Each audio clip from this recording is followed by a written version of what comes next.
हर गुण संग सगड़े अदा है नहीं कजड़े किरण खे कैद करो जड़ा को सोचो तो तारे छुट्टी करो जड़ा को करे फिराक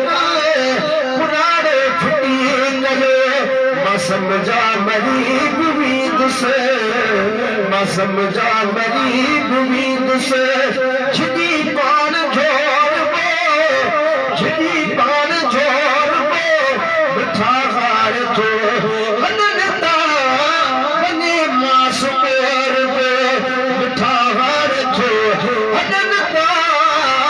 बने मास पेर वो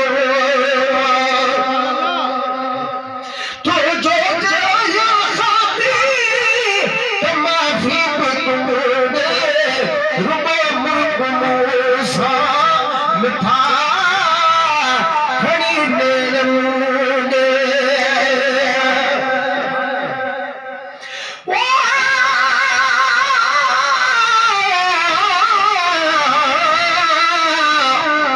मुफ्त खरीद करे पैसा को अत हाथ दे सजना दा जे हार दे सजन सुधारी दे अत सूफ अंदर पुखादा मलमा बटिया बथ बगे हटिया अब जख्म खड़ा चलादा बाजू यार फरिए दिल यार दी साडी खबर कोई दलवादा तो जो आया खाती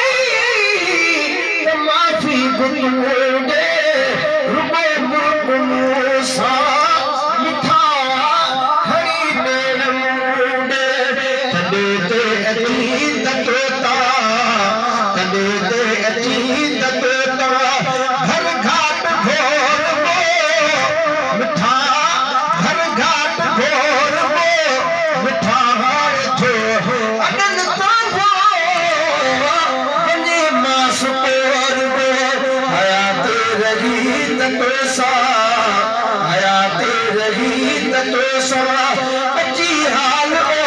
अच्छी हाल और वो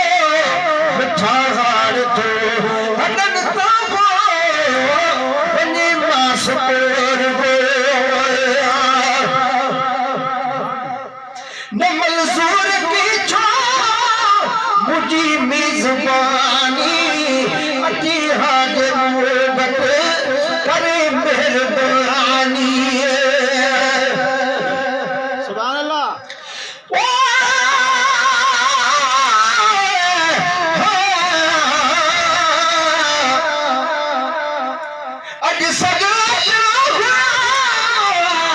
सच उभर रखा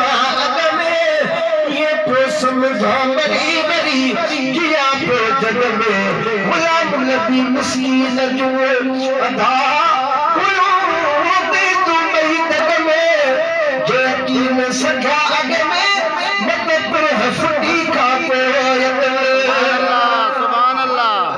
न मंजूर की छो मुझी मेजबानी अच्छी हाथ मोहब्बत करे मेहरबानी मिठा अच्छी हाथ मोहब्बत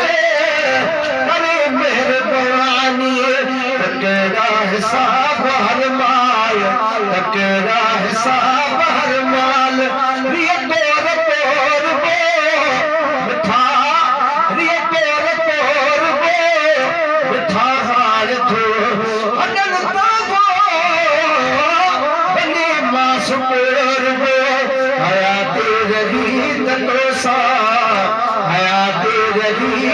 अच्छी हाल और वो मिठा हाल तो अनन बने मास और तुझे कान धारा कढ़ागे कढ़ाने थक सुकान पास उड़ारे उड़ारे तुझे कान धारा कढ़ारे कढ़ाने थक सुकान पास उड़ारे उड़ारे जकीरी हरा उम्र जा